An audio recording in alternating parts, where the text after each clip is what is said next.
Hey, everybody, welcome. Happy Thursday, the last Thursday in February. Can't believe it's already through February this year. This year is absolutely flying by. We should have a pretty packed house today. We had about 170 people register, so I'm going to give people a few minutes to get in here. I already put a comment in the thread here, but I'd love to know the trade that you serve or trades if you have a multi-trade company, and then what you are looking to get out of today's webinar. It could just be figuring out AI search, learning more about it, or it could be something very specific. I want to make sure that whether I have it covered in the slide deck or not, you guys are getting the information that you want out of this. All right, we got several HVAC companies in here. Hi, Juan. What's going on, Riley? Got Vladimir's HVAC, Ali. Hey, Ali, how are you?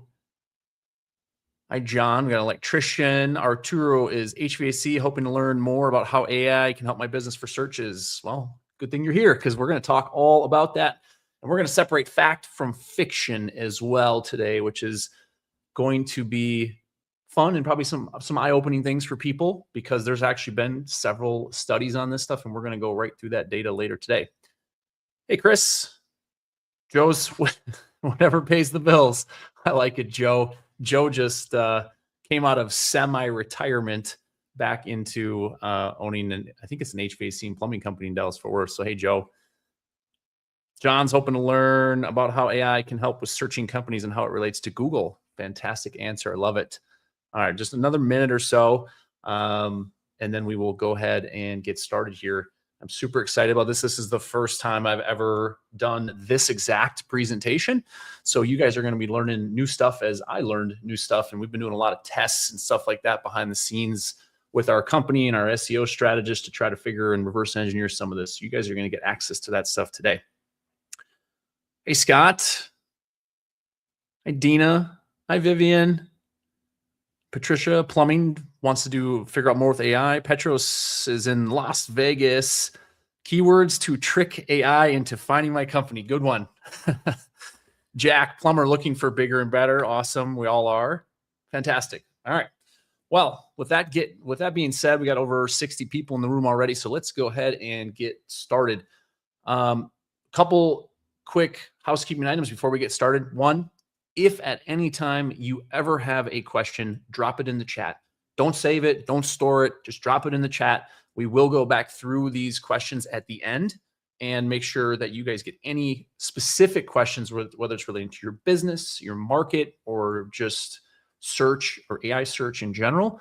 We'll make sure that you guys get the answers to your questions so that way you have some nice takeaways to take back to your business. Hi, Antonio. Good. We got a couple roofing companies on here. It's nice to see. Fantastic. All right. Well, let's go ahead and get started. Let me change my screen here. All right. So if you don't know who I am, I'm the founder and CEO of Relentless Digital. We've been in business 6 years on, let's say Sunday, March 1st. So it'll be our 6th year in business. So super excited to be here 6 years, continue to grow and help. We've served over 300 contractors in that period. We've won some awards. We got a somewhat decent podcast that a lot of people really like to listen to. We do talk a lot about AI automation and different tools and things like that. So we don't just share contractor stories. We go into the technology that's leading the trades, and then want some other cool stuff. But let's get into the meat here about what you are going to learn today, because that's really why you're here. You're not here to hear about me. You're here to learn how you can grow your business through search. So this is exactly what we're going to cover today.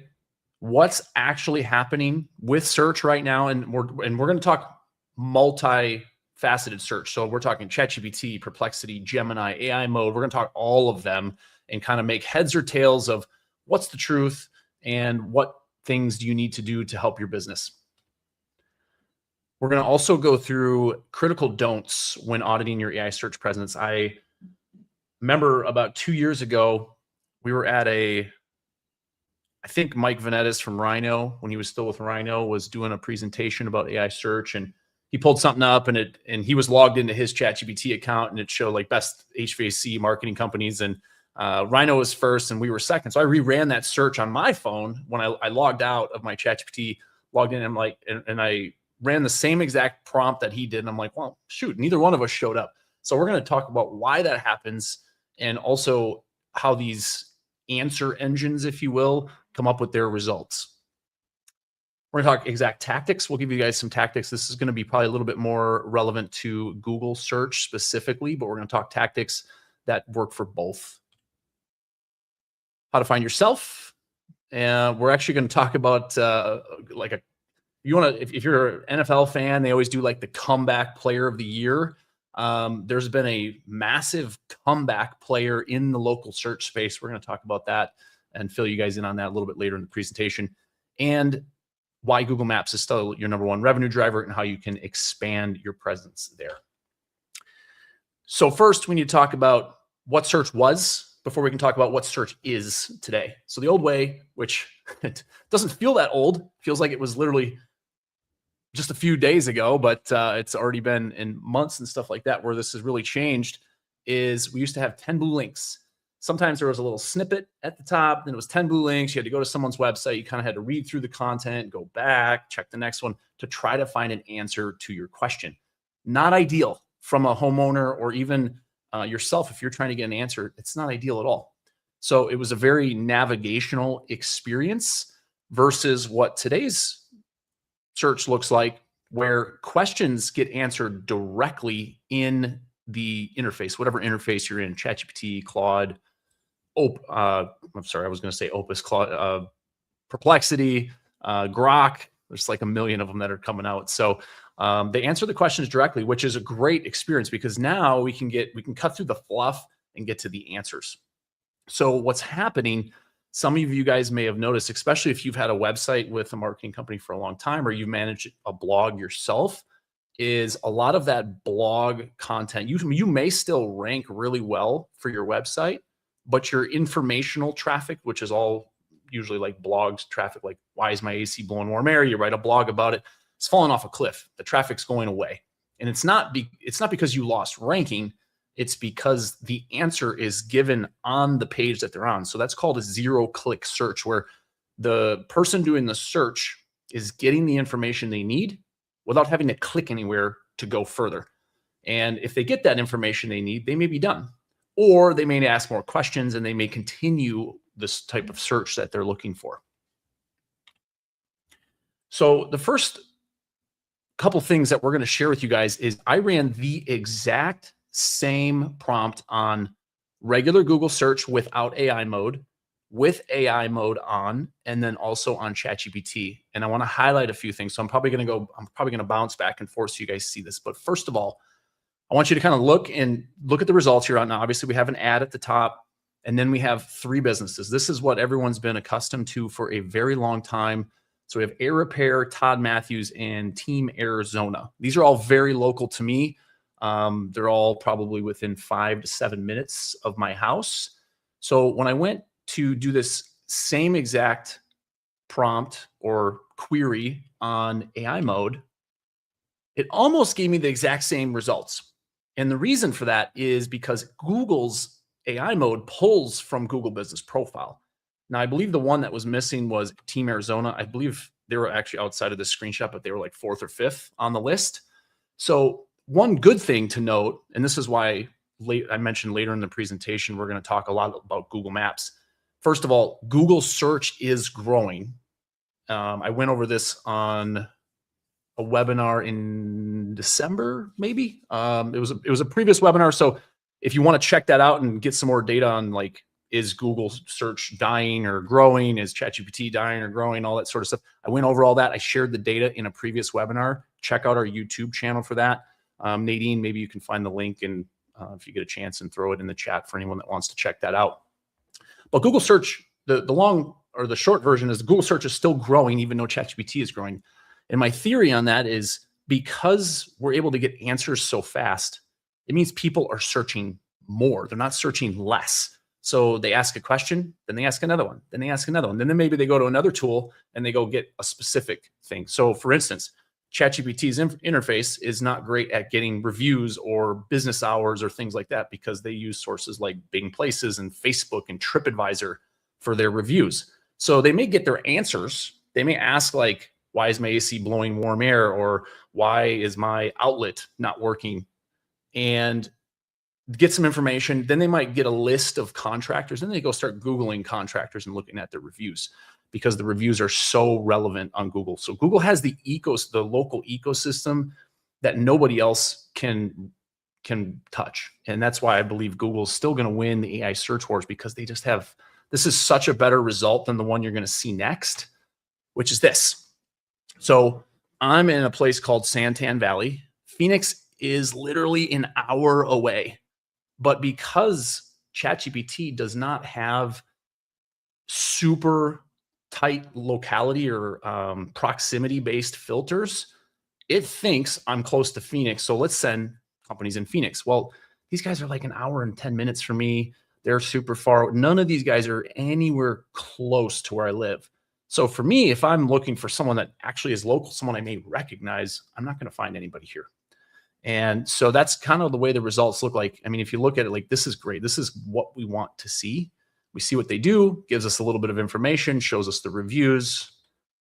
Very similar to this, just expanded. And so that's why overall, personally, I feel very similar to how WhiteSpark feels. And we'll get into why I'm talking about WhiteSpark here in a minute, is that a lot for local businesses is still done through Google local results because it is a much better experience, as you guys saw on the screen. If I was searching for restaurants or hotels and you gave me something in Phoenix and I need to be down here where I live, it's not a great experience. I shared this story in a previous webinar, but I had a marketing friend that was at a conference in Las Vegas. He looked for some restaurants to go to, and of the 3 options it told him or gave him in ChatGPT, 2 of them were closed. Not closed because it was after hours, closed because they went out of business. And that's the type of problem that platforms like ChatGPT are running into on the local side, is the user experience is not great. The information, there's no hub for the engine to pull from except for whatever's put online or through a website. So that's why I firmly believe that Google's going to be the ultimate place, continuing to be the ultimate place for local search. But that doesn't mean you can't be found on those other platforms, which can still help lead to growth for your business. So how are homeowners using AI to find you? First thing they're doing is they're trying to figure out why they have a problem. This really hasn't changed. This is how they've searched for a while. The thing is now it's so much easier to search this. They can literally turn on voice mode on their phone, on whatever app they like using, and ask the question. It gives a really good response back, and they can understand what their potential steps are to take to call a company, or maybe they want to fix it themselves. So that's really where homeowners are starting to use it. And honestly, I use this the same way. I try to figure out my problem to see what I need to do with it before I hire someone. Then, especially if they have no idea, they've never hired a contractor, they've never replaced their system, they have no idea what the costs are for these things. Costs are a huge, huge, huge deal these days. I don't have a lot of slides going over costs and things like that, but a couple changes that have been made on the Google interface. One, if you search something, and feel free to do this while you're following along, if you got your phone with you, just type AC replacement or water heater installation or anything like that. You're going to see, so you're going to have the main nav bar where you put your search in. Right below that, there's these little bubbles. And those little bubbles, there's probably going to be one that's right on the very left-hand side at the top. It's going to say online estimates or online quote or something to that effect. If you click that, the results on page 1 will actually change. And so if you do not have a page talking about this, or you do not have a pricing estimator with this information, you're not going to show up for those type of queries. And it is very low hanging fruit right now. Most markets, including even the big markets like LA, New York, they don't have a lot of contractors showing this stuff. So it's a very easy way to do it.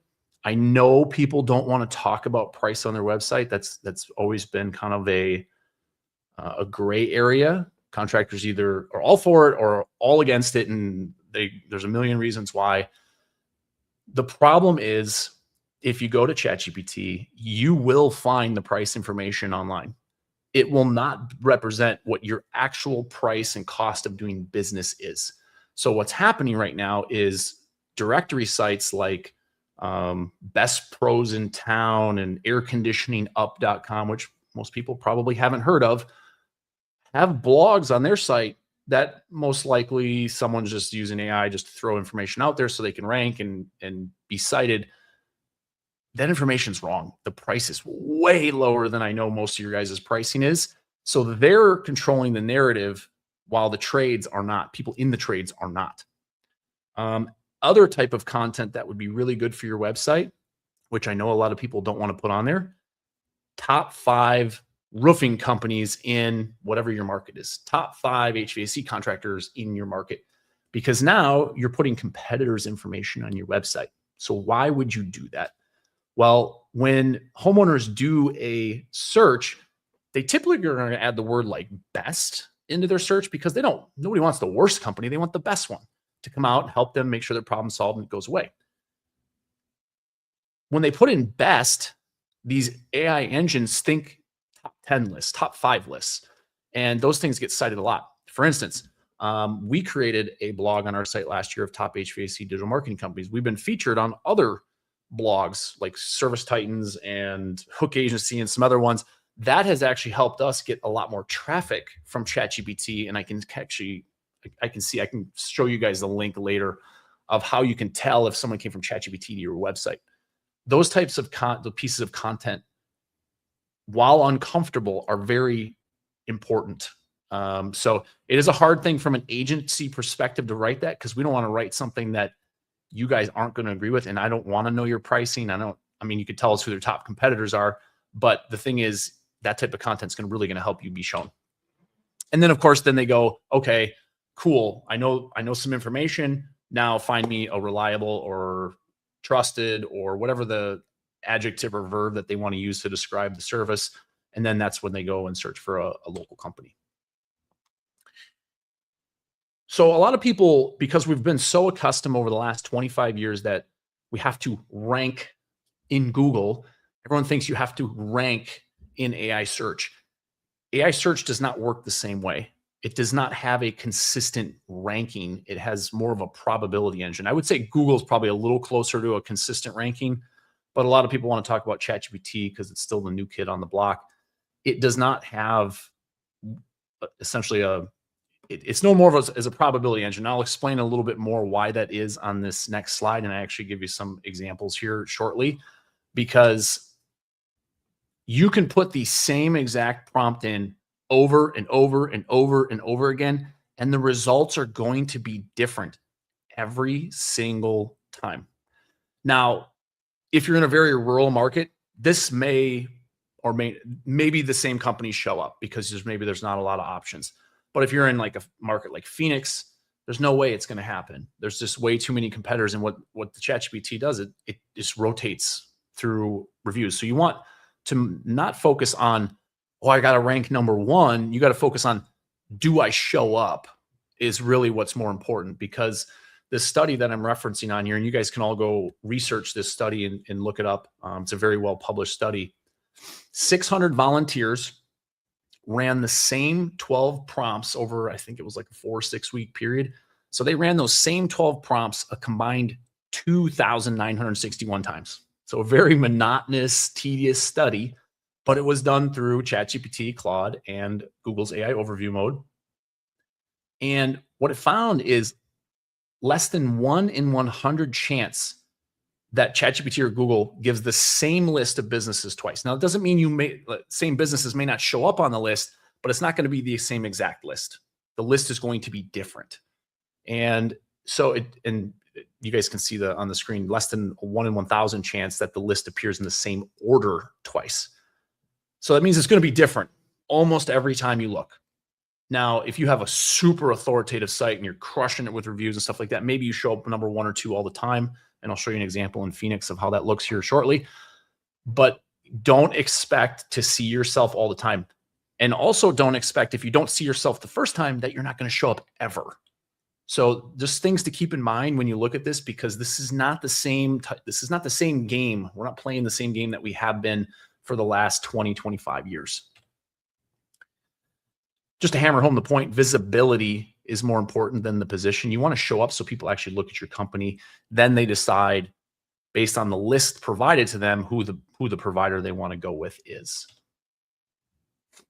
So in order to be shown, you have to make sure that you are part of the AI's consideration set. And what this means is you have to search for your brand, meaning look up what, like, I'll give an example for myself. What do you know about Relentless Digital? Let it find the sources, find the information. Like, what can it tell us? Maybe there are some things that are wrong. I saw a thread the other day, I think it was in the House Call Pros group, where somebody was noticing that there were some negative things being said about their brand. I don't remember the exact outcome, but I've seen that happen on Reddit threads or local Facebook groups where somebody said, oh, the price is too high, or they're always trying to sell me something. And that stuff is being pulled into these results. So you have to know not only what is being said about your business, because that's the information that's going to be shown to the homeowner, but where those sources are coming from. So we're in an age where you have to monitor your brand more than ever. It's not just monitoring your Google reviews, which everyone's used to. We have to monitor our brand on these platforms and get into a habit, I would say probably every other week to once a month, somewhere in that range, just checking your brand and making sure whatever's being said about you in the world, you know what that is, so you can potentially fight it or overcome it or figure out what that issue is. So we talked about Google Maps. I am a firm believer that it's going to be, I mean, it still is based on the data that we see. It's still a huge driver of leads and calls, and it dominates the conversions. There's been a lot of studies from places like Searchlight. And if you're not familiar with them, they write a blog on a site called Substack called the Data Driven Trades. I would highly recommend you check that out, because they actually show as far as how much traffic and how many conversions are coming from like ChatGPT and stuff to people's website. And they also relate that to revenue out the back end. So you actually know what a potential ROI looks like on ranking on AI search. The short story on that, or the short takeaway, is it's less than like 0.5% of revenue opportunity. So it's not a real big component yet. But I also believe that's not necessarily because people are going from ChatGPT to your website. I think they're going from ChatGPT and then they're Googling brand names and brand names / reviews or things like that to figure out who they want to hire. So I believe people are using both interfaces to figure out who they want to do business with. Local pack actually looks a little different on AI overview mode. Sometimes you'll get 3 businesses, sometimes you get 5 or 7.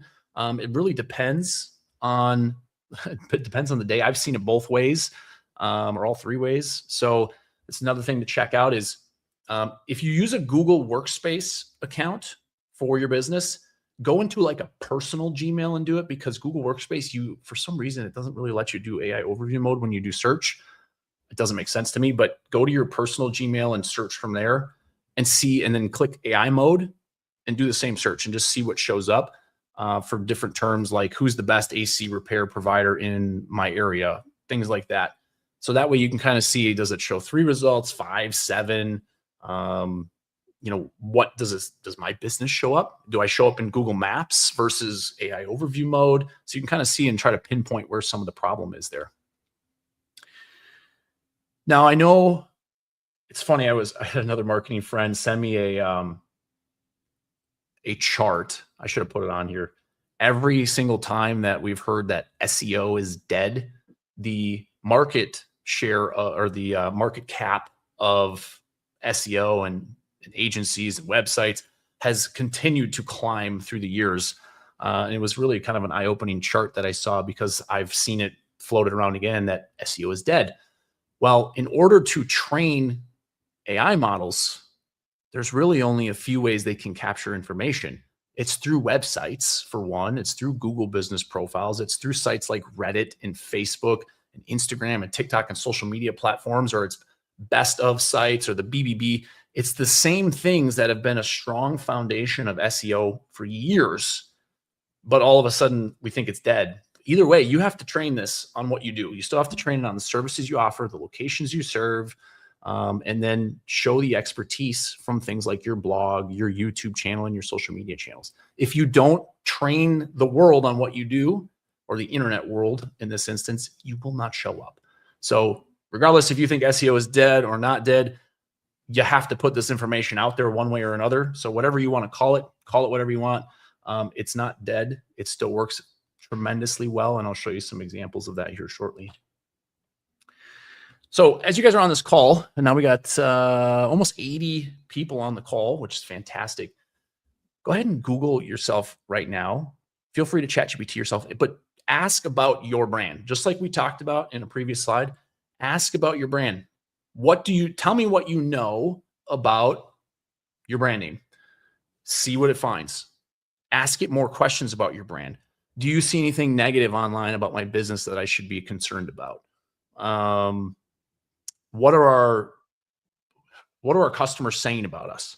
You've run the same thing with your competitors too. This is not part of this presentation, but if I was doing a competitive audit and I really wanted to get a leg up on my competitors and use the information that homeowners have put in bad reviews against them, go find them, get all their bad reviews, pull them into a AI tool, have it write marketing copy for you, whether that's radio ads, TV ads, emails, anything. Have it write marketing copy for you and look at the bad stuff that's said about your competitors so you can turn that around and use that to put a positive note out about your business and why you're different than they are. Kevin, I would focus on Google first.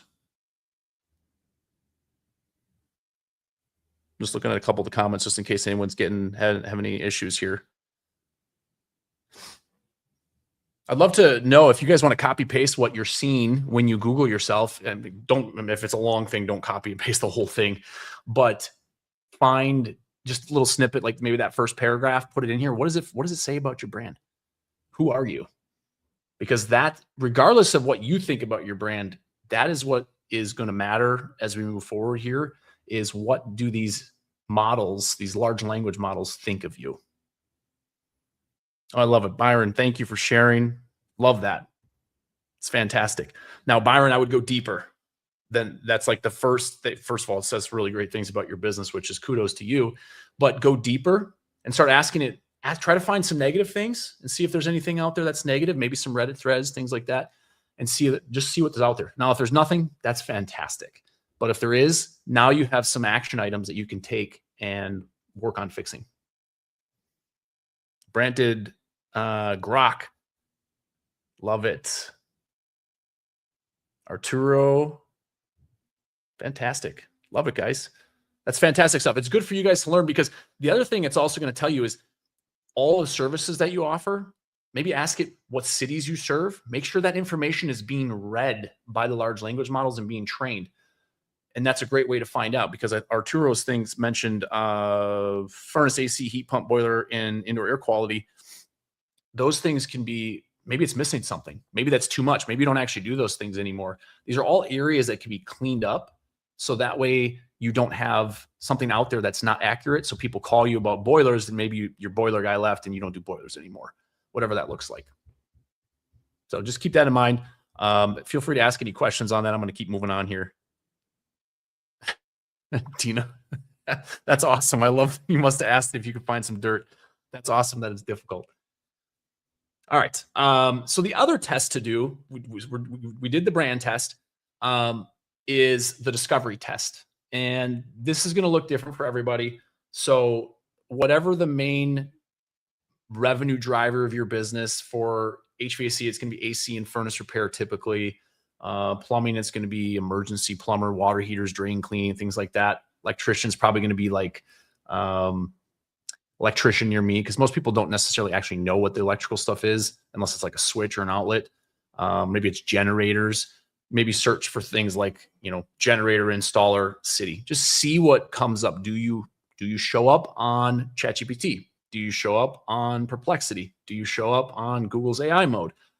Because now we're at the point where you kind of have to monitor your brand everywhere. Now, Google's still the big behemoth. That's where most of the calls are going to come from. But some of these other things are growing, and we need to know how we rank on those things.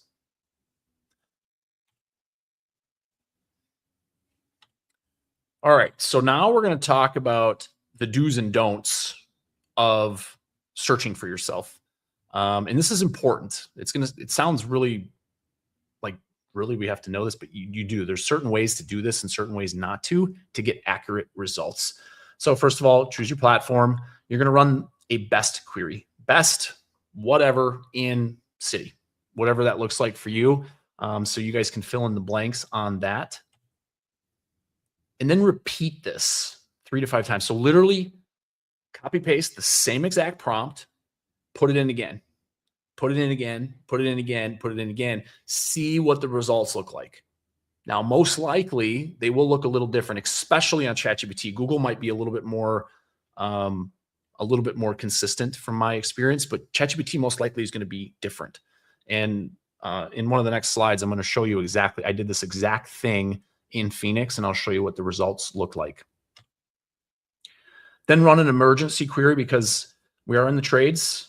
Emergency query, I know some people don't run after hours and weekend service and stuff like that, but emergency queries are still very important. Those are very high demand, very I need you now type things, which usually if someone needs you now, they don't really care about price. They just need you to get out there and fix their problem because they got water leaking, or it's hot or it's cold and they need you to fix it.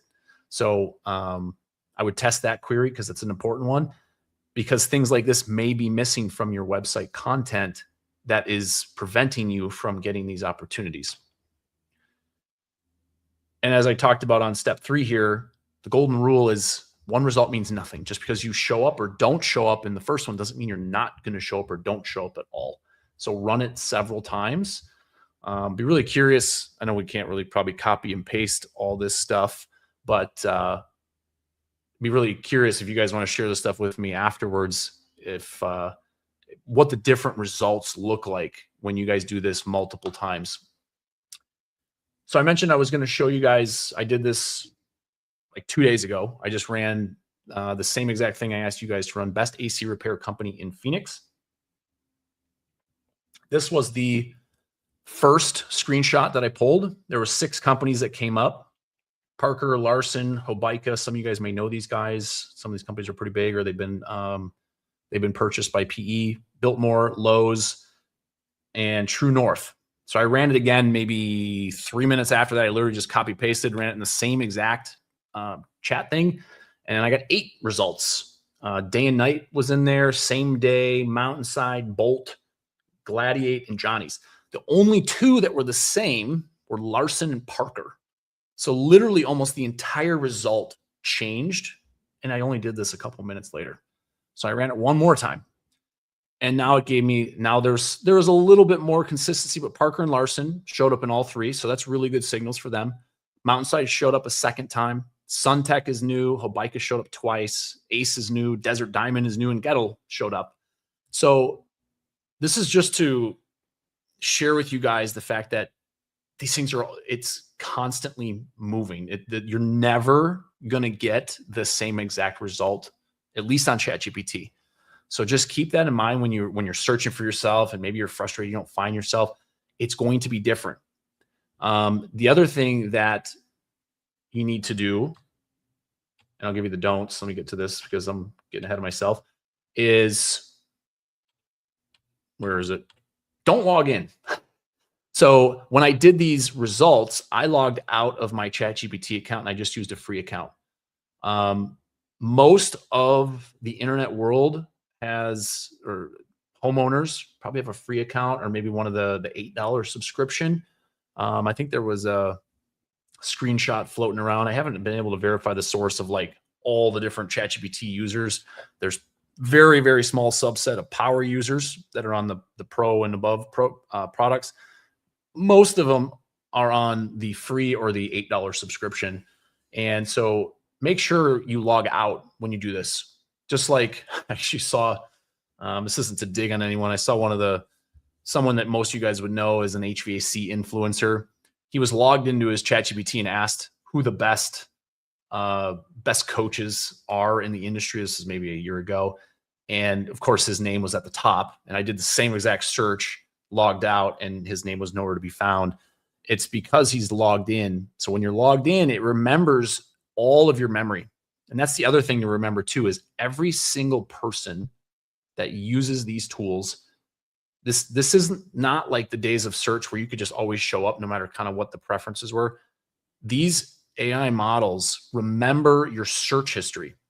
So they remember what you looked for before. They remember your preferences. They remember what you like, what you don't like. They remember that you guys have seen those prompts where like, hey, tell me everything you need to know about me or roast me, those type of prompts. These things know a lot about who we are and how we operate. So when it's doing a search, it's taking all of that context into the search. So if they know someone's on a tight budget, they may not show them premium priced options for anything they search for. So just things to keep in mind when those searches happen.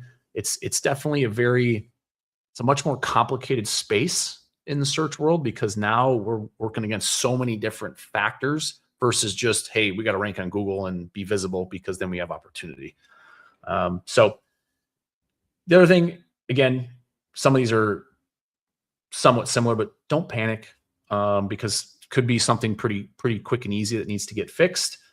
There are a lot of AI ranking tools out there, but as you guys just saw by me showing you a couple prompts in a row, these AI ranking tools aren't really showing you anything because just because they pulled it one time doesn't mean that's accurate over multiple prompts and multiple of the same prompts. So trusting an AI ranking tool right now is a fool's game, in my opinion. You can certainly follow along and have one just to have one, but I wouldn't trust what it says quite yet because it's a probability engine, not a search engine. So when it comes to creating consistent signals that help rank businesses on search, there's a few factors that we've found. I mentioned earlier, like the comeback player of the year in local search. It's directory listings. So before ChatGPT burst onto the scene, directory listings were always kind of this thing that companies like ours and our competitors we'd always build directory listings, but because everybody built them, the value of them really went down because if everybody's doing it, you still have to do it, but the value went down. And to the point where the last time Whitespark did this local search ranking factor study back in 2023, it was down near the bottom. Everyone still did it, but it was down near the bottom. And so now that they redid, and you guys can Google this, Whitespark 2026 local search ranking factors, they have a section for AI rankings or AI visibility rankings. And one of the big takeaways from that was I think it was like five of the top 12 or 6 of the top 15 or something like that, all had to do with mentions, backlinks as far as like local backlinks, which would be things like sponsoring little league teams or, getting your site on a local business's site, and then getting your site listed on best of directories or top 10 in this city directories, which there are a ton of them. But getting your business listed on those has become uber important. Now, the good news about that is there's a lot of opportunity. The bad news is there's no easy way to get added to all of those directory listings. You can use something like a Yext, or there's other platforms out there like Uberall and stuff to get like some of them, but that's only going to be a portion. It's all these best of directories, and I'm going to give you guys a full list here soon.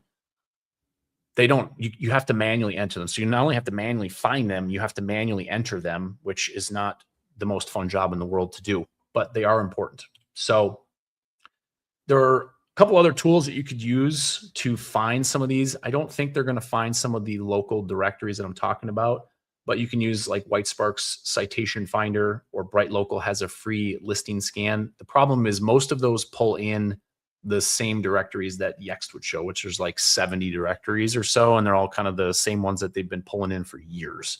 So those networks haven't really grown. It's the same thing that they've always pulled in.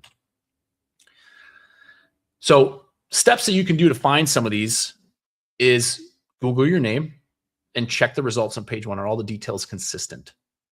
Now, some of the discrepancies I'll see, and I'll speak on our clients because we do DBAs for our clients to get a keyword in their business name.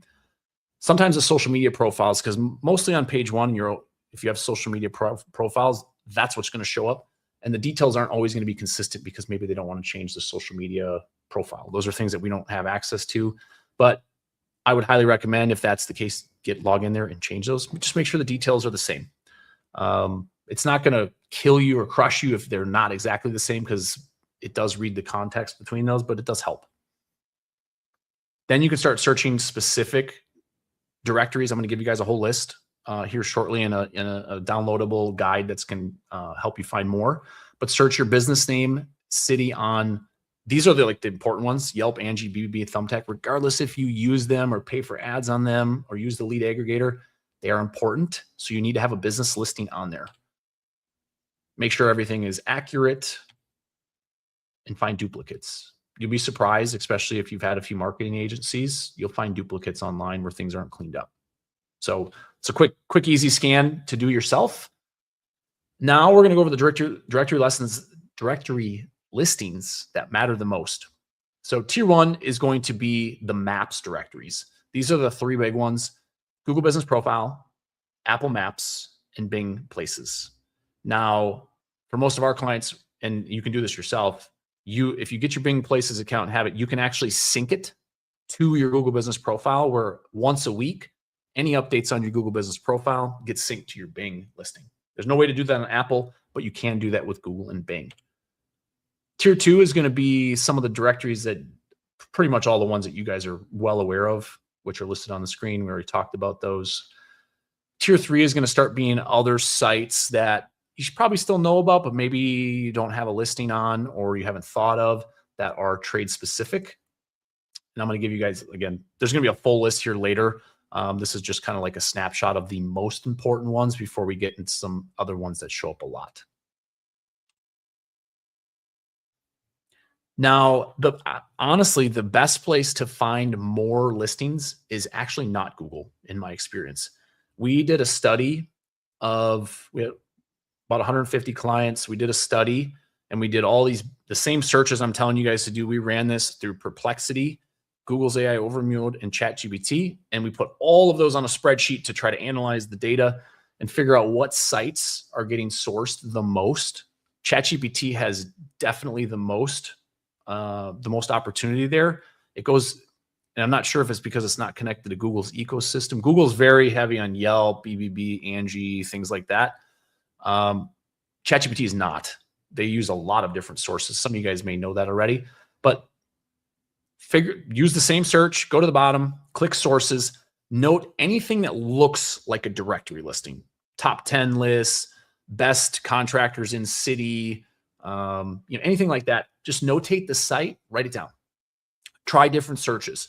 You'll try different, and also search in different cities. So like if your main city's Phoenix, maybe you want to search also, but you serve Gilbert, Mesa, Scottsdale, search in those cities as well, because you may find different listings inside of those.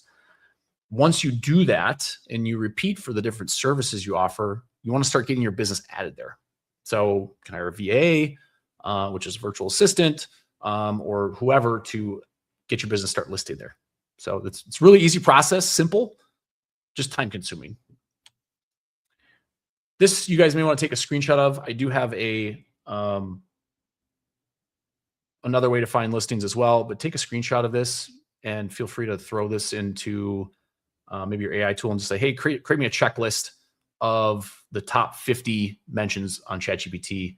These are all the directories that we found, and how many times. I think we ended up doing like 1,600 or 1,500 searches or something like that. So the fact that Angie got mentioned 903 times was about 60%. So you can kind of, I put these in order for you guys, but there are a ton of sites that most people don't know about. Best Pros in Town, Home Guide, Build Zoom, Air Conditioning Up, Plumbers of America, whodou.com. Like, honestly, until we did this study, I hadn't heard of these sites. And so there's a lot of opportunity here to get listed. Now, the beautiful news about going through this process is once you get listed on these sites, these are also backlinks that Google will pick up. So this will help your authority for your website. this will help your authority for your Google business profile. It's just a very tedious project. So for those that are clients on here, because I'm sure the question is going to be, well, do you guys do this for us? Yes, we have been working through figuring out a process for our local SEO team to do this. So it's a complicated thing to do across all these different markets and the services and stuff. But because we have this master list, we're starting here and are working our way backwards into more individualized markets. Because as you get down in the list here, I don't know if there's any local ones on here. No, not on this one, but there were some local ones that were very local to like certain markets and stuff like that. So, all right. So what are the search? I talked about the White Spark study. I'm going to highlight some of the top search visibility factors. Some of these we've gone over, so there'll be review. Some of these will be a little different. Talked about directory presence. We've not talked about reviews yet. We'll get into that a little bit more in just a little bit here. Filling out your GBP completely and keeping it updated, because, and I won't get ahead of myself. I'll share that information with you and why that's important here shortly. Making sure your website's fully filled out. That's all service pages, all location pages, and then getting directories pointed to your website, because that's what a backlink is another website pointed to yours. Getting those links pointed to your website helps a lot. Getting brand mentions. This is places like local Facebook groups, Reddit, subreddit threads. These things really help. These are really hard for a marketing agency to manage for you because, one, local Facebook groups do not have any sort of API connection, which API is just a way to pull data in and help respond. So it's something that someone on your team has to manage. And it's also why we look at things like searching your brand to try to find different Facebook groups. I've noticed a lot lately that on page 1 and page 2 of Google search, when I search for like best AC repair providers, best roofing companies, things like that, Facebook groups are being shown. So, it's really ironic because back when I was in at professional services, we owned our local Facebook group. Now it took a while. We didn't own the local Facebook group before I started, but I consistently was posting in there and adding value and trying to help and engage, just like I do with some of you guys now on different Facebook groups. Now that stuff matters more than ever because it's actually being pulled into search results. It wasn't pulled into search results before. So getting brand mentions and things like that, having your team be part of this process. I just did a webinar with Brian Burton of the Waste No Day podcast on Wednesday, telling some tips about how your technicians and how your team can help you with this. Is they are also part of local Facebook groups and Reddit communities and things like that. When incentivize them, or even just share like just how important it is to your business that they mention your name and what you guys stand for and your, those sorts of things when those posts come up, because they can be really valuable. Making sure you guys have, and if you don't want to put pricing, at least put ranges of pricing. If you don't want to put exact pricing, you can use, there's a way around it still, but make sure you have some pricing in all of your service descriptions filled out, because now that Google has AI mode, it's able to pull that information really quickly, and it actually pulls it into those little snippets that you guys saw earlier. Make sure you guys are active on all social media platforms. I know some of you guys are going to roll your eyes at that because like LinkedIn and some of these ones are like, it doesn't really make sense for me, but you can find partnership opportunities, and LinkedIn is a super authoritative site. So even just sharing whatever your knowledge is about, and I'll get into some content ideas here shortly, but whatever thought leadership thing you have about your trade or the services you offer, or stories that come from your team and how you've helped certain homeowners, post it on all the platforms. If you don't really like writing, I would prefer Claude over ChatGPT for writing, but use Claude to write those posts for you and help you out and say, hey, turn this post into a LinkedIn post, etc. And physical distance still matters. As you guys saw the results earlier, I'm in Queen Creek, Santan Valley, Arizona. I'm an hour away from Phoenix. When it comes to Google, the results were great. There were people around me within a very small radius. ChatGPT does not have any proximity filters that way, at least yet. So they're giving me results that weren't very relevant to what I needed. So as far as like top ranking factors for Google Maps, not a lot of this has changed too much. but it's filling out your GBP, making sure you have the right things on there, like primary category. I'm going to go over some of those in some screenshots here soon of the things you can do for that. Making sure your website is relevant. So like having the landing page that's connected to your Google Business Profile, make sure that landing page, especially if you have multiple Google Business Profiles, you don't have, let's say you're targeting furnace repair in, let's use Milwaukee, Wisconsin, because that's where I was originally from. You want to make sure that you have a service page that's focused on furnace repair, targeting Milwaukee, Wisconsin, listed or connected to that Google Business Profile. I know sometimes it gets a little complicated when you have multiple of those. Feel free to ask a question if that didn't make sense. Review signals, these are huge. There's still so many companies that don't do a good job getting reviews. I've talked to businesses that have been in business 15, 20 years, and they have like 100 reviews. We have to try harder. We have to make it a focus because one, that review content is gold. It pulls into all kinds of snippets and stuff like that. Not your replies, but the snippets that the homeowner leaves are gold. So we have to get more of those, and we have to ask, and we have to automate, and we have to make it personalized. I did a whole presentation about this. I don't know if that was last month or the month prior, but I focused on that a lot. Getting links, citations are important, but they're down towards the bottom. AI search is kind of like the reverse. So reviews and citations and mentions are towards the top of the ranking factors. GBP signals are important, but it's not as much because AI can pull in a lot of that stuff. So if you put all these things together, you'll have a really powerful program. So when people are selling you, talking about AI SEO, it is not some brand new thing that never existed before. It's adding to the great foundation that already existed. So it's expanding finding directories and citations. It's expanding the types of content that goes on your website. The type of content that goes on your website should be things like frequently asked questions. This is a huge one. I'll share some examples shortly. Tech stories or stories from the field. We've actually seen this is still kind of in a beta test for us, but we've taken new completed jobs from a CRM. We run it through a prompt. We get an outcome. We find an image that matches the outcome of that story. And essentially what we're doing is we're trying to take the CSR notes, the technician's notes, or the summary, the invoice, the outcome, and we're putting together a story of what happened. And one, these stories sound amazing because one, it's really hard to fake content that's real. And there are agencies out there, there are a lot of people out there, they don't want to do the extra work so they'll just regurgitate the same garbage content over and over again on all these sites. And it doesn't read well. It doesn't sound good. It may work for a time, but at some point that AI generated slop content is going to go away. It's not going to work. Google's very, very, very good at making updates on this stuff. They just take a while. So putting out content that's real, meaning real stories from your real text, from your real homeowners, is the best type of content you can put out today. So that's why I was sharing that stuff with Brian Burton on Wednesday, was because it's the most valuable type of content that you own. That stuff can be turned into great videos. I do the same thing. You guys probably see it if you guys follow me on Facebook. I take stories or things that I've learned or talked to about someone. I turn that into a story and I share that. The content usually does very well.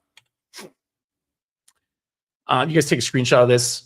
I'm not going to continue to go over this too much just because we've already talked about maps, rankings, and stuff. But this is the top 10 list. Go to Whitespark 2026 local ranking factors study. You can get way more detail than this slide can show you. All right. Now we're going to get into some tactics on Google Maps because we talked a lot about AI search and stuff like that. We know Google is still the predominant player, so we need to talk about tactics. The number one ranking factor is GBP category. It's been that way for years. It is still that way today. So make sure you choose the right one. Now, you may think it's as simple as, well, I'm an HVAC contractor, so choose that. The problem is there are like 10 different HVAC categories to choose from. Same with plumbing, electrical, roofing is a little more straightforward, but there are a lot of categories to choose from. So choose the most relevant one to the types of jobs that you want to get. And think about how the way I just said that, the types of jobs you want to get more of, okay? So typically, it's winter. I know it's It's like almost 90 degrees here, so it doesn't feel like winter. But most part of the country, furnace repair service is more relevant than HVAC contractor because we want furnace repair calls. In the summer, air conditioning repair service is better than air conditioning contractor. So just keep that in mind. There's a lot of nuance there. And this is where we want to take that primary category and the city we serve and match those things up with a page that is connected to your Google Business Profile. And this is a result of changing categories the right way. So we changed theirs from HVAC contractor to air conditioning repair service. You guys see the result. This is just their rankings on Google Maps if you're not familiar with these types of reports. Pretty simple stuff. We changed the category to the right thing, changed the landing page, results grew. There's some do's and don'ts. The number 3 ranking factor in this year's study was keywords in your business name. It was the number 2 ranking factor 3 years ago. So you can see on the left-hand side, I kind of put this. So there's a way to get keywords in your name and do it the right way. It is a mini, and I say mini rebrand. It's not going to cost you hardly any money. It's a very mini rebrand. It's more just getting a DBA certificate with your state. So that way, if Google decides, well, that's not your company name when we change it, we have a piece of paper from the state that says, yes, we're licensed to do, or we're legal to do business as Smith Plumbing and Best Water Heater Replacement Company. Now, I wouldn't go that far to add the word best and stuff in there. You can if you want. I try to keep the brand name as close to what it is and then just add things like, I'll give you an example. So if my company name was ABC HVAC, I would change it to ABC Heating and AC Repair. Something that's subtle, still covers the topic and it gets a keyword in there. And I would go get a DBA that does that. And that's the safest way to do it. Just make sure if you do this, you also right at the same time or the same day, go to local service ad support and change the name there too, because if the name doesn't match, you might run into some problems getting lead volume from LSA. Here's another example. This is actually someone in Phoenix. We changed their name. Their name was, I'm not going to say their name, but it was ABC Mechanical. We changed it to ABC Heating and AC Repair. And you guys can see it was like literally 3 days apart. And we had a massive spike in visibility. Location still matters. It's huge. 3 of the top 10 Google Maps ranking factors are location. And you guys saw the difference of proximity when I showed the ChatGPT results versus the Google results. But first of all, you need to be in a real office. Virtual offices do not work. Do not work well. Home offices do not work well because you have to hide the address. PO boxes don't work. That stuff, when you get suspended, it is a pain in the butt to get unsuspended and re-verified. So get a real office. Doesn't have to be a big office. It can be something small. Get signage on the door. It could be a vinyl sign. It doesn't have to be something that's $3,000, $4,000. It could be something that's really, really inexpensive. And make sure you're not using PO boxes or UPS stores. And make sure the map pin of the address is inside of Google's definition of the city you want to rank in. If you Google the city, so in this instance, we'll just say Mesa, Arizona, there's a red dotted map that shows up. Just make sure whatever that office address is inside of that red dotted map. That will help tremendously. The reason we don't want SAB listings or service area business listings is because they just don't rank well, and they also get suspended way more frequently. I've seen this time and time again. We had this company came to us a couple years ago. They had their house and their main plumber's house. We told them they had to get at least one office address before they even started and did onboarding with us. And you guys can kind of see the results literally 2 days apart, just getting a physical office and showing that address on Google.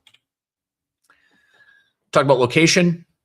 This was a client, HVAC client in Bozeman, Montana. Their location was actually here. You can kind of see where that number 1 pin is in Four Corners. They were about 4 miles or so from Bozeman.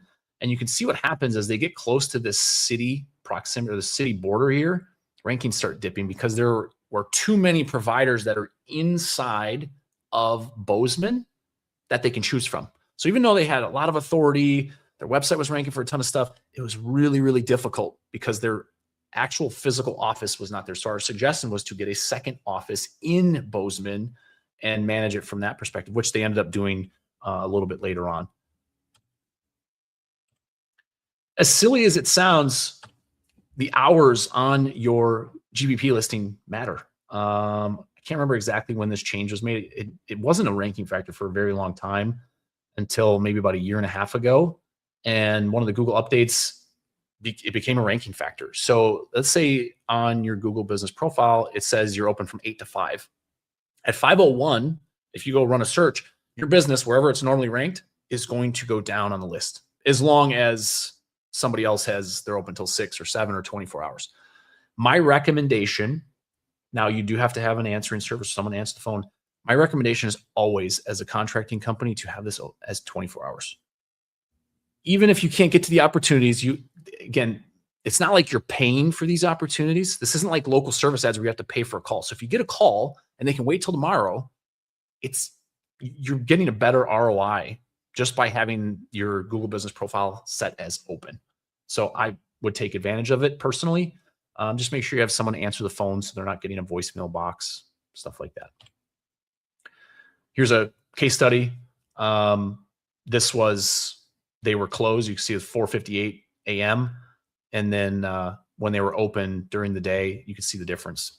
It's literally a big difference when someone's closed versus open. I think this goes without saying, but a lot of people are starting because they'd rather not try to figure out how to take good photos. They're trying to AI generate photos. Real photos perform exceptionally well. And this has always been true. But with the advancements in AI tools, and this is a test I would highly recommend you guys all do. Take an image from a recent job or one that's just sitting on your desktop that you downloaded, throw it into, this is Gemini. So go to Google Gemini and just say, hey, what can you tell me about this image? You will probably be completely blown away at what these AI models know about one picture. You know, they always say one picture is worth 1,000 words. It literally is worth 1,000 words or almost 1,000 words on Gemini.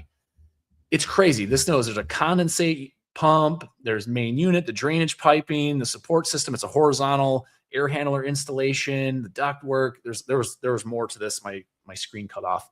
But it's wild what it knows. So putting real pictures of the real systems that you guys work on is so important. I can't stress that enough. Stop using stock images. Start taking more pictures. Make it required. If your team does not already, they have to take a certain number of pictures on a job. Take a picture of the before, the after, what you're working on, the model, the serial number, the plate, whatever that looks like. Make sure they take the pictures. Make sure this stuff gets onto Google Business Profile as photos and things like that, because Google can read this stuff. Whether we think I don't necessarily think they're using it for ranking just yet, but they know a lot and they can learn a lot about your business by these images. Just some other quick tips here. Use posts on your Google Business Profile to persuade people, not rank. I know a lot of people, when they hire a marketing company or they have someone in-house, there's a lot of ways to connect like your social media profiles and those posts to your Google Business Profile. Don't share the same stuff on Google as you do on social. Social is completely different, way higher in the funnel. I talked about this, I think, last month in the 2026 planning webinar I did. Don't post the same stuff on social media as you do on Google. Google's very, very bottom of the funnel. They're looking to do business with you. So coupons, offers, services you do, locations you serve. Focus on the bottom of the funnel stuff, because that's where they are at. Don't focus on stuff that's supposed to be fun and about your team and all that kind of stuff. This is super important. And honestly, I feel like it's even more important now than it ever has been, which I know it almost sounds cliche coming from marketing. She's like, oh yeah, it's the thing that we focus on. It's more important than ever. It really is. You guys saw the AI search ranking factors. Reviews are up a lot higher than the old Google way. So how do we impact this? And what is the impact? Now, I've shared this case study before because it's worked even years ago. It works even more now, is getting reviews. So things you can do: 1, always ask in home. 2, immediately when the job is closed, send a review request, ideally personalized, ideally with an image, a very wholesome family image, like a husband and wife or the kids or someone holding a dog, something like that in the image. It makes it personalized. And the results are tremendous. I'll give you guys a link to kind of show some of those case studies that we've done. And then every so often, like every 3 months, 6 months, 12 months, something like whatever that looks like for you. Personally, I would do it probably every 6 months. Go back through your entire customer list and run an outbound campaign to go get more reviews. And if they've already left you a Google review, get them to leave one on the Better Business Bureau. Get them to leave one on Facebook.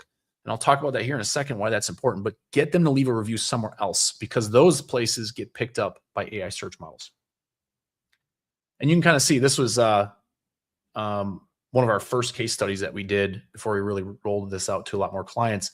Just getting more reviews, huge weapon at your disposal. But most people just don't know that there's that option for them. They don't think about it. So they got 168 reviews. This was actually a second location. So this was not their primary listing, their second location. You can see they were ranking okay for a second location, but this took them to the next level. And they got these 168 reviews in 3 weeks. So it doesn't take long. Their customer list was like maybe 4,000 people, something like that. If you want to see more case studies, I think we have like 25 or 30 case studies on there now. Just go to this QR code. You can look through them. You can click through. You can see the number of reviews, where they started, the map before and after. You can see all that stuff on there. And just understand that it's very important, and you should be doing this consistently throughout the year. Now, the reason reviews on other platforms matter is because these platforms there's partnerships behind the scenes. So Yelp, for instance, gives information to Apple Maps. You guys have probably noticed that if you have an iPhone. If you go to the Apple Maps section and look for a business, Yelp is probably going to pull through. So you need to make sure that you have Yelp reviews. You need to make sure you have Facebook reviews, because Bing, which is not quite as connected to ChatGPT as it used to, but it does pull from Bing places. Facebook reviews pull on Bing a lot, like almost all the time. And then the BBB is a big trust symbol with Google. Even sometimes when you have to go through like support tickets and stuff, they'll ask like, hey, what's your BBB link? Because I don't know why they ask for that, but they do. It's a signal to me that the Better Business Bureau is very important to them. So these places are important to get at least enough reviews to have a good rating. So that way you can show up when people are searching. Talked about this a little bit. It was pretty much an ignore era. Most people are like, yeah, I do citations, but it's not even a big thing. It is critical now to find yourself on these different places, because there's so many of them. Like Forbes Home is another big one that I was just thinking of. They literally have cities and markets in every single place in the US that you can get your business listed on. So having someone that's managing that and constantly finding those are great opportunities. Now, I mentioned that there's other ways to get some authoritative, especially local backlinks. And I'm going to show you that process here in just a second. So there's a few areas where you want to look for opportunities, and don't feel like you have to find these yourself. These are hard to find, but I have a very specific prompt that you can use. So feel free, I'll leave this up for just a minute to download this. And what you're going to find, so I would use Claude for this, Claude Opus. It just does a better job, in my opinion. And there's 5 buckets of backlinks. There's just one section of the prompt that you need to change for your business type and city. Let that prompt run, download the results, and it will tell you kind of roughly, because some of these are going to be paid placements or paid link opportunities. So obviously you have to keep your budget in mind, but they're all authoritative places to get your business listed. They're great sponsorship opportunities too. So that way, when you say, well, I don't know what to sponsor, nobody ever asked me, or nobody calls me for sponsoring, such and such team or high school or whatever, this is going to find those opportunities for you, at least some of the opportunities for you. So run this prompt. I think you'll be very, very pleased at the outcome of what you find, and just start trying to add yourself to one of those, or at least do the research, and you guys can make a decision if you have any budget to put towards that stuff. Because most of these probably will be some sort of light payment or a couple $100s for the year or something like that. I don't have a lot of time to go over this because I'm already over time, but this is one of the ways that we grow our clients. So you guys saw the ChatGPT, how it wasn't there's no proximity. Well, Google's very proximity based. So if Google's still the main dominant player, we still have to be able to reach our potential homeowners in the area that they live in. So it's just not possible in today's market, unless you are really out in the middle of nowhere, to rank 20 miles away with just one office. It's just not going to happen. Now, you can show up on local service ads and pay-per-click and stuff, but we all know that's a very expensive game. So we have to have offices inside of other cities. And there's really great ways to do research for those now with AI tools to find your ideal customer, demographic research, population and stuff like that. So we know that there's enough opportunity for us. I don't have all those slides here. I have done, again, go to our YouTube channel, subscribe. I do have a multi-location GBP, like how to find a second location. I went through the whole process, including the prompts and everything. So check that out when you guys get a chance. Overall, it's pretty straightforward. Get a small office space. Again, 1 to 200 square foot. Look at like loopnet.com, loopnet.com, I think is the URL that we use a lot. Find a small office address. Make sure you do the research on the city and stuff like that first. Get some permanent signage on there. Before you go verify a new Google Business Profile listing, go to relentless-digital.com/resources. Download our video verification guide. It will tell you step by step what you need to do. So that way you can make sure that you get through this the first time, hopefully, without any support tickets. And then just make sure that you have location pages on your website for that city, because it will be important.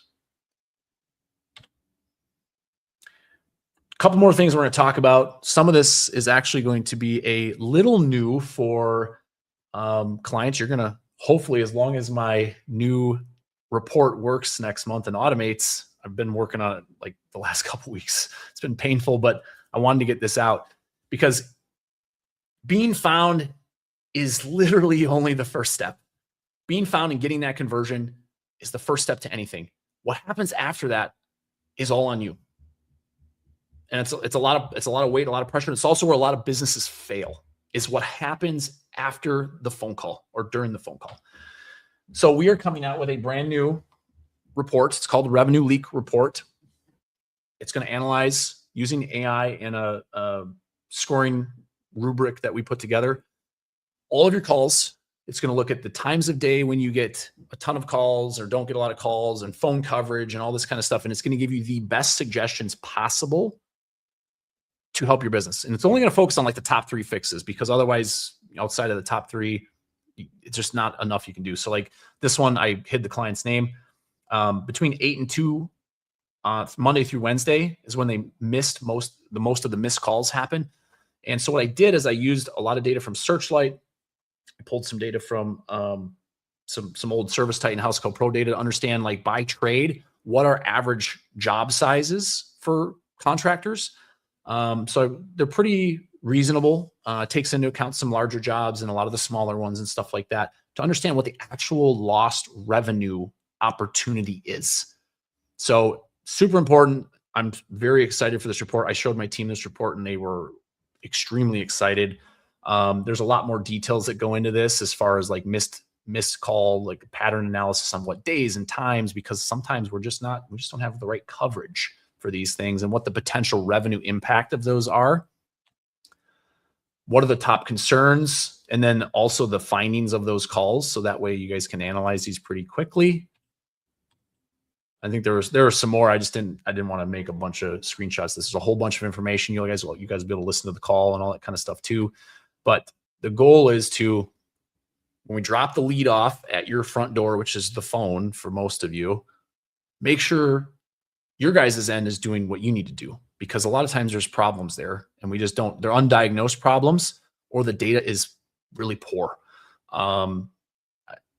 Regardless of what you think of the Service Titans and House Call Pros of the world, the data in your CRM is not accurate. I have done this analysis a ton of times.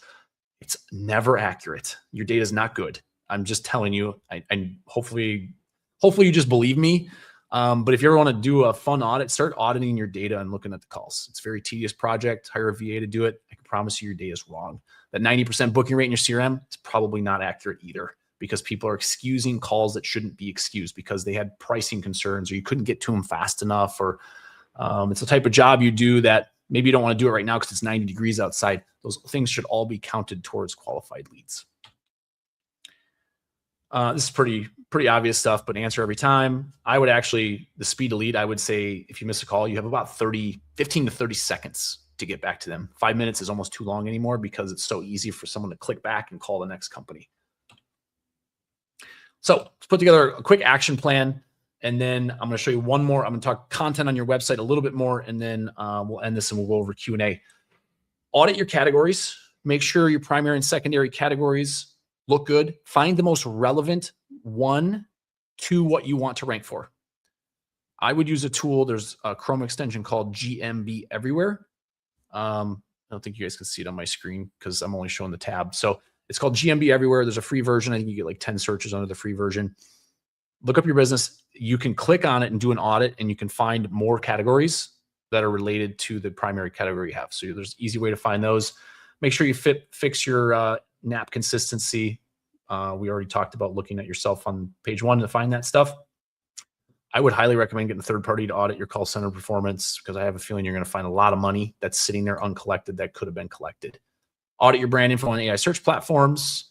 Content, we're going to focus on this on the next slide. And then for building authority, take that prompt that I provided you that was in that couple slides ago, secure something, some sort of link, some kind of local sponsorship. 1, it's a good thing for you to do for your business. 2, you're supporting someone locally. It can be a business, it can be a charity, it can be a sports team, whatever it is. The only ask if you're supporting them is just make sure if they have a website, they mention you and get a link back to your website. Make sure you have city and service location pages on your website. Every service you offer, every location you offer it in, get that on your website. If you rank really well on Google Maps, which you should at least have an idea if you rank or not rank, and there's a lot of tools that help with that. If you rank really well, open a second location. If you have multiple trades, get a second location, because you can only rank really well for one trade. You're not going to rank well for more than one. And then we talked about auditing competitors. It's a little confusing, but audit competitors' reviews is what I would do. Audit competitors' reviews to get content for your business. All right. I've shared some of these recently because I mentioned we've been doing a lot of tests behind the scenes. The type of content that is working very, very, very well for websites, and you guys can kind of see like these are massive upswings in charts. Now, to be fair, the content we're writing is actually written with AI, but it is real content. It's real stories from your CRM, from your technicians. It's also answering very in-depth, frequently asked questions on your website. There's without getting too nerdy here, there's something in the AI search world called fan out queries. What it means is you put one query in, and you guys all notice like Google and stuff, they put questions at the bottom. Those continue out. And essentially what it is if you're familiar with the old people also ask section on Google, which if you're on normal Google search, you'll still see it. It's just a way to answer the queries that are related to one another and getting them on a page on your website that gets indexed. And this content, like literally overnight, traffic and keyword rankings and everything else it is shot up. So for those that are on the call that are clients, we are working on, because we did just a couple test cases here. We are working on a process to do this for all clients. It's just like anything else, with doing it for 1 or 2 people is really easy. It's the scale part that is always the more challenging part. And you guys that have bigger businesses probably know that as soon as you change something, the ripple effects in every other department of your company are felt. So that's what we're trying to figure out. We should have it figured out in the next month or so and be working towards getting every client this type of content on their website regularly. But those are the things I would work on. There's ways to automate this. There's ways to use AI to write it that it doesn't suck. So I'm happy to answer more questions on that, but I don't know what else to really give you guys without like showing you the exact back end of our system here. Pulled some reviews just for some of you guys that maybe are considering working with us. We got a lot of this stuff. We got a lot of video testimonials and stuff coming out here soon. But our focus is to continue always staying on the leading edge of what is working and what is not working, so we can pivot and make sure that we stay on top of things for you guys. And with that, if you're not a client, you'd like to book a strategy call, you can click that URL, or the site is very easy. It's booking.relentless-digital.com. And that will get you with either my business partner or Carrington. Both have been in the trades. We're trying to focus on anyone that we hire, especially on the front end to help with growth strategy, has been in the trades and understands your business. It's hard to find, but we got lucky and we found another salesperson that really understands how to make these businesses grow, because he's been inside of ones that have been acquired before. And with that, I'm gonna take a drink of water. My throat's really dry, and we're gonna talk through some Q&A here. So Nadine, I'll let you start queuing some of those things up, and then I'll start answering them.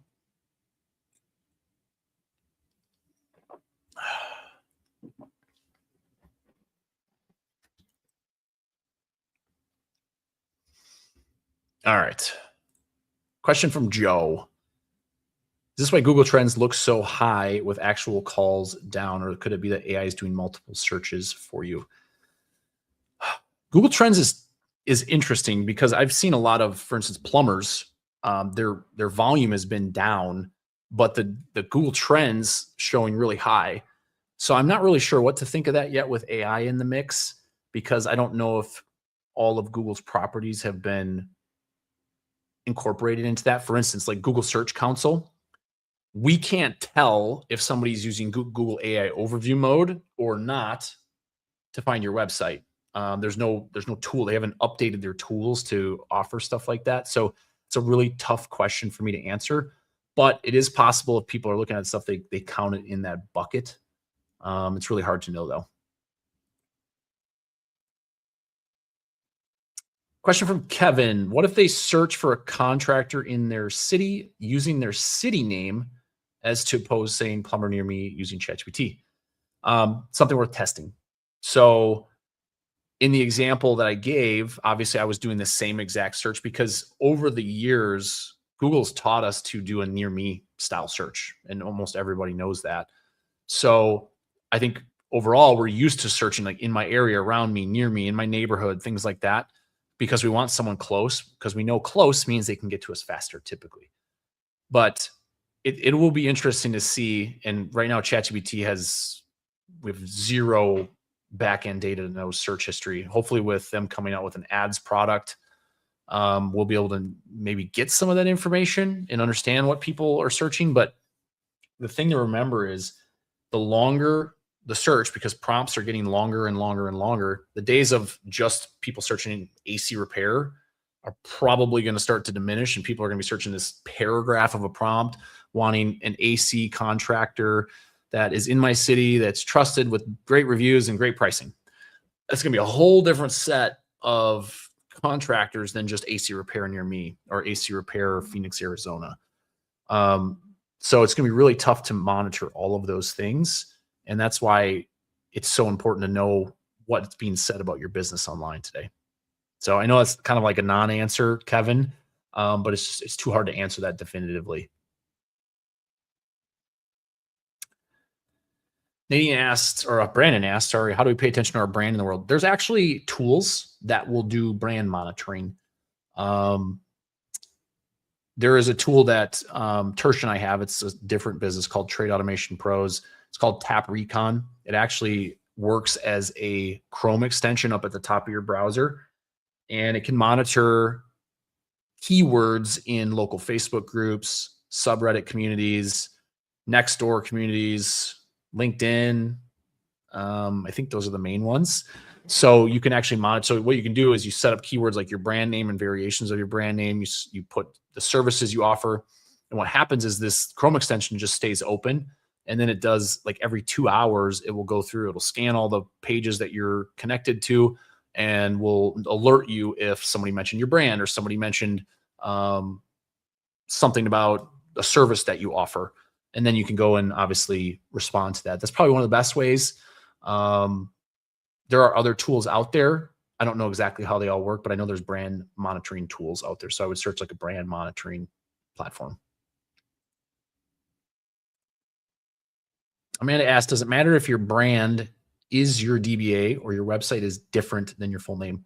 So if you have a DBA that you're using, first of all, I wouldn't say you have to necessarily change your logo on your website, but I would, on the footer of your website, have the DBA name on there, just to make sure, because a lot of times these bots that crawl websites, they look at the entire, real quick, they look at the entire thing of the website, and they'll crawl that information down at the bottom. So at least have that name on there. So I would at least do that. It doesn't all have to. I want to answer this carefully. Does it matter if your brand is your DBA or your website is different than your full name? Yeah, I think the way I answered that would be the best way is to put that, like ABC heating and AC repair, put that in the footer, and then make sure you obviously update your directories and stuff like that. So I hope that's helpful, Amanda.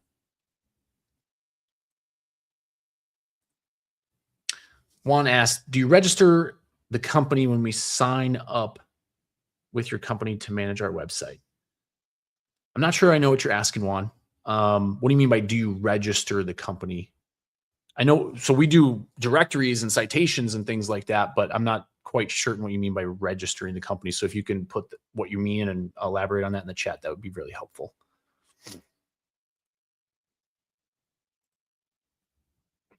Amanda asks, so when you have campaign phone numbers for tracking, does that go against you? No. Great question, Amanda. So this is a very common question, and also it's very misunderstood. Google Business Profile, you 100% should and can put a tracking number as your primary phone number. So what you would do for your NAP consistency is you would put your main phone number that you want on all the other places on the web as your secondary phone number. Google and other places still read that. So Google knows a lot of people put tracking numbers on there. It's totally fine. Don't let anyone tell you differently, because we do it across, I don't know, 250 Google Business Profiles or something like that. So you can absolutely do that, and it does not hurt you. Okay, Juan was talking about directories. So yes, yeah, we do. So directories and citations, one, we do the core ones, and that's always a core part of our process when somebody onboards is, so usually we do a DBA for clients, and then we update that. We do what's called a citation audit and then a cleanup. Then we build new directories on top. And now our process adds a fourth layer, which is the AI search component of searching for different variations of your services in your area, making a list, and then getting your business added to those. That's the part that's new, that is ramping up on our end, if you will. Jack asked, where can you find the map rankings? I'd love to run the report to compare to what I've been shown. So there's a lot of these tools, Jack. Local Falcon, Local Brand Manager, Bright Local, SEMrush has one, Local Dominator. There's other ones. So I would just go search local heat map tool or local Google heat map tool or something like that. Find one that's within your budget and use that. There might even be some ones that you can do like free trials on and stuff, so you can get some ideas of how you rank, but that's what I would do. Travis asks, I have 2 brick and mortars, but local techs throughout 3 states. Is there a way to make service areas work? So it's not that, I'm assuming you mean service area business listings. You can make them work somewhat. You're just not gonna expand your rankings as far as a brick and mortar.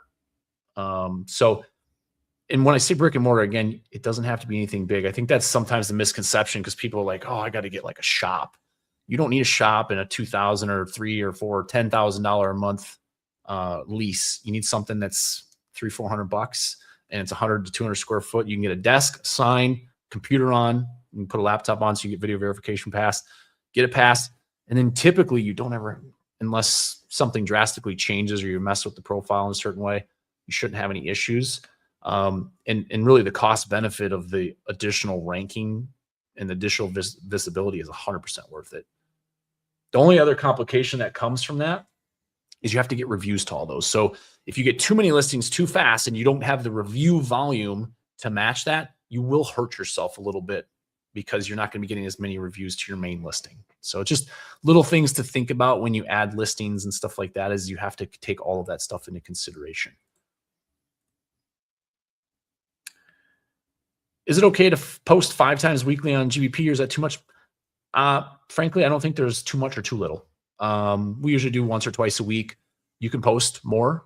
GBP posts, there's been a lot of studies on people posting and the frequency.